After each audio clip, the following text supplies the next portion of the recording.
খাজা বাবা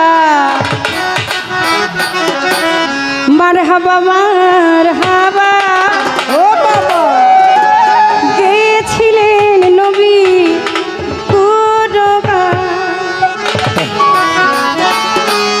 নবীর গুণগান কে গাইছিল? খাজা বাবা। নিশ্চয় রাসূলে খোদা পুরুষ প্রধান ক্ষমা গুণে গুণান্বিত হে মহিয়ান।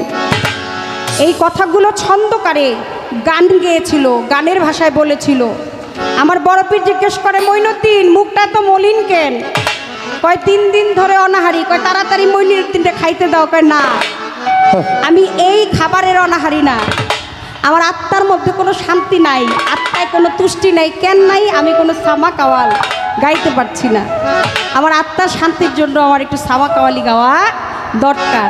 আমার বড় পীর কয়, বেশ, তাহলে তুমি আর দেরি করো কেন? তুমি গাও আর আমি শুনি। এক্ষুনি তোমার আত্মার শান্তির জন্য যে খোরাকটা দরকার সেইটা তুমি শুরু করো।